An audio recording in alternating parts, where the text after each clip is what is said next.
Today is day 224 of Ukrainian resistance. Ukrinform, Ukrainian Media Center. Our guest is Ihar, the analyst of Ukrainian Institute for the Future, with whom we will talk about Belarus. Mr. Ihar, good afternoon. Good afternoon. The first question is, Lukashenko yesterday or the day before recognized the fact that Belarus is taking part in the so-called special operation. Why did he do that? What was the reason he did it, and what's the game he's playing? Well, Lukashenko's game is not changing. It's in maneuvering, only not to take part in the military actions in Ukraine with the armed forces of Belarus.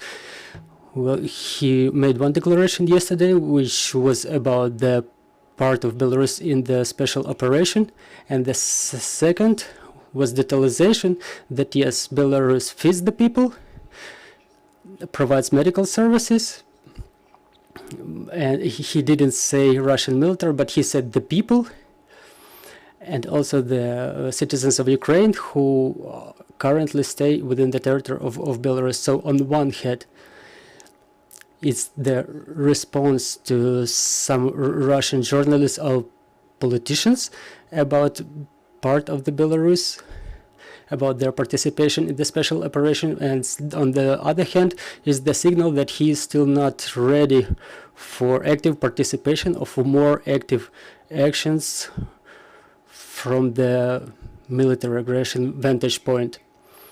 All right, then the question about the active participation you mentioned. Let's say Russia is finalizing its legal way of recognition of pseudo referendums, signing all the decrees, and it ends with the appeal to the organization of collateral defense, calling Belarus for active participation. What's going to be the reaction of Belarus? Well, it's very interesting because it depends to a large extent on the recognition of the legal borders of the new territories, because from the vantage point of ODKB countries, the members said that they will not recognize the new borders. From Belarus, there was a hazard that after Lukashenko's visit, after Abkhazia, he will visit Moscow to take part in this show, the signature of the agreement. I don't know why, but Lukashenko made it back to Minsk, and he made a couple of signals meeting the ambassadors that he will withhold from such a decision, and even the information that Russia grew new territories. It was just a line in the periodic press, not the main event. So the newspapers were writing about harvest and actions of Lukashenko. So as of now, Lukashenko is going to withhold from recognition of the new borders, of so-called new borders, because it will have more political consequences, like participation of Belarus in the military actions, from which Lukashenko will evade to the most extent possible. On the other hand, the support he can count on in the world are China and Turkey. So for official Minsk, the main task is the evade the military actions, at least until the 20th meeting of the Communist Party of China, which will take part in November. And Lukashenko is invited. His visit is already confirmed. It will upgrade the collateral relations of Belarus and Kitai. It will go to one step higher, maybe in level with Russia. And there will be attempt, at least now, tactically, to evade the participation. If we have questions. Do we have questions from the journalists? No questions from the journalists. All right, my next question is, to what extent Russians choose as the place of safe evasion from mobilization compared to other countries like Kazakhstan, Georgia, Armenia, etc. Belarus is a transit zone. It was very popular as a transit zone for those traveling by car until the moment when the borders closed from Baltic countries and Poland. And the second direction is the aviation travel, because Belarus is mostly used as the transit state, but as of today, with regard to the absence of certain documents, we can say that at least 50,000 people, it coincides with the numbers mentioned by Lukashenko. At least this number, we can say, are currently located in Belarus. Since the borders will be closed with the other countries and the mobile conscription offices will be established, we may say that this situation may change, because there is no physical border as such. There are a lot of forest ways, and they will keep entering Belarus through those pathways. How do you estimate the tune of the population? What changed starting from the beginning of the so-called mobilization and the historic attitude to Russia in view of the war? Well, the tune of the common populace, they are anti-military, and they try to manage the inner chaos in Belarus. According to certain data, about 80% of the population of Belarus are against Belarus participation in the war. Well, except obviously, even with the account of the Belarusian military, but the vector for integration with Russia is still in effect. Still, the Belarusian state propaganda, along with the Russia, and they influence some part of the Belarusian population. They are adherents of Lukashenko, and they are about 40% of the population of Belarus, and they are characterized by support of Russian Federation, and they are apolitical towards Belarus. So that the talks about common constitution, common space, if 1 year ago almost 60% were talking about the possible integration with Russia, today this number fell to 40%, and still the number which was for total integration with Russia, it grew from 6 to up 8% of the population. And the last data from analytical craft shop, they said that this team was not dominant in the society. Now it's about 33-34% of the population who are emotionally compassionate with Russia, so to say. Before, this number was around 25%. So we can say this is a compassionate. We have questions from the journalist Maria Lukashenko, Ukrinform.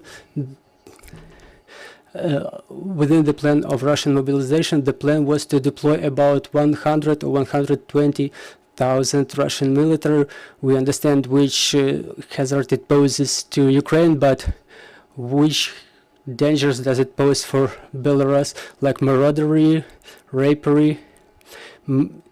If this may become a trigger for some protests in Belarus, how do you estimate such probabilities? Thank you. Well, let's divide. First of all, 100 or 120,000. If you follow the meeting of Lukashenko with Putin, please pay attention that every time Lukashenko visits Putin, we have about 5-6 messages coming in about some apocalyptic scenarios in Belarus. 100 or 120,000. This first pitch,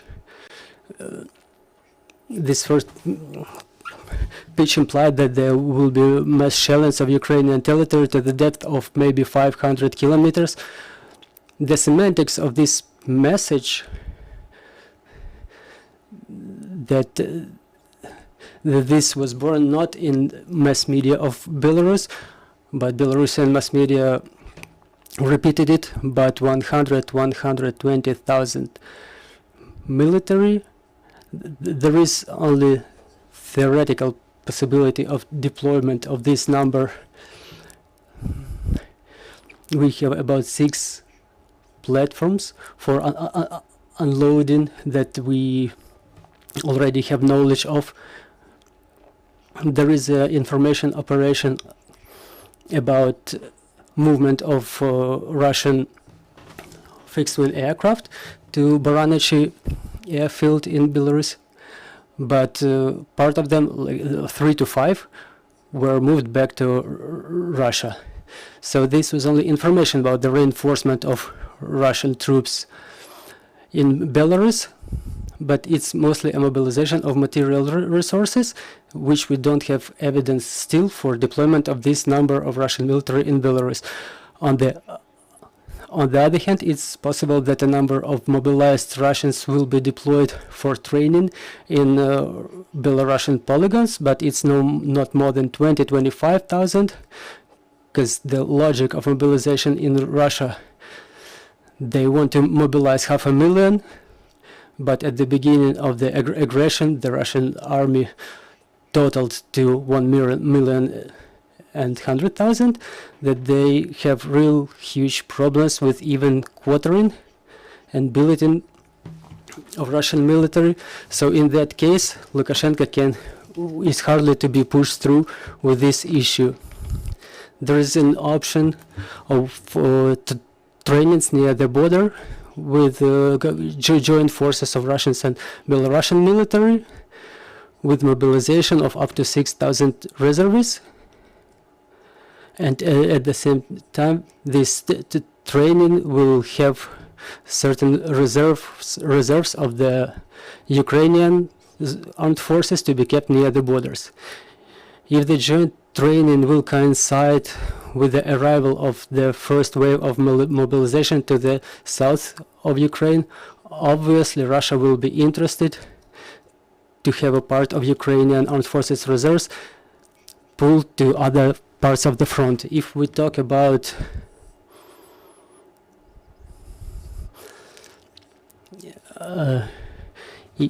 the inacceptance by the Belarusian of this so-called intrusion by Russians, we don't have still the information about the rapery or maraudery. If we use another component like protests, we have a very good joke in Odessa. Do you want the squares or we want a right? As of today, with the view of active political crisis, repression apparatus, the mass protests without participation of armed forces of Belarus are very improbable. However, the acts of sabotage of some surfacing conflicts, they are more or less evident, and these are just the beautiful words about the nation's mentality. So there is a different reaction by Belarusians and reaction to the sources of irritation. If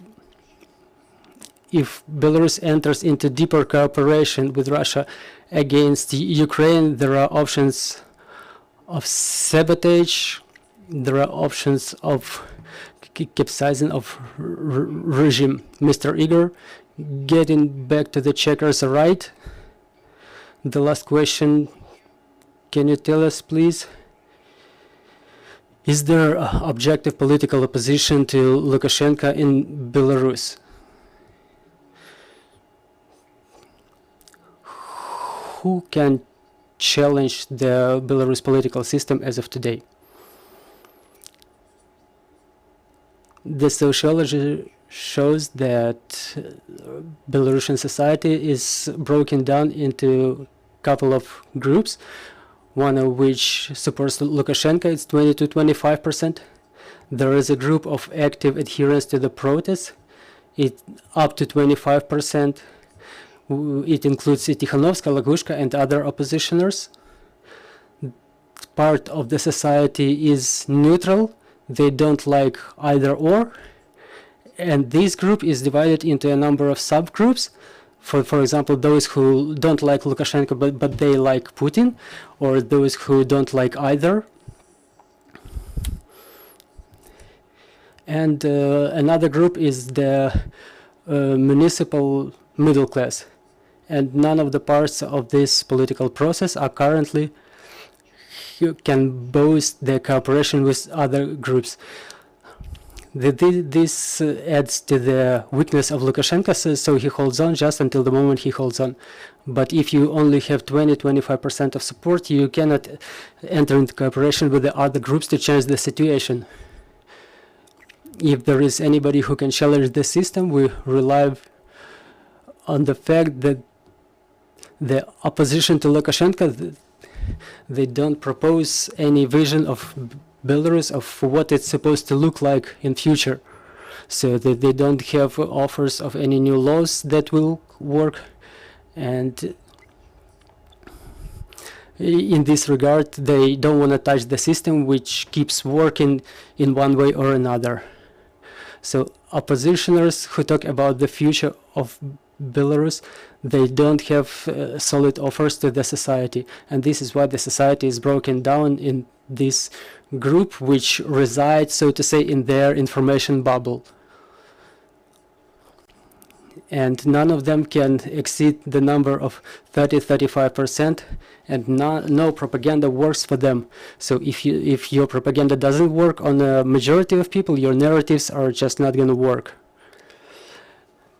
In Belarus, this number of population can be won by those who can explain the fundamentals of how the government machine is going to work in Belarus. And in case they reach certain number of population in their propaganda. We had Igor Tyshkevich, the analyst of Ukrainian Institute for the Future, who was talking about Belarus and talking about ours and yours liberty. Our next building is 1430. We will talk to Taras Kremen, the Commissioner for Protection of State Language. See you.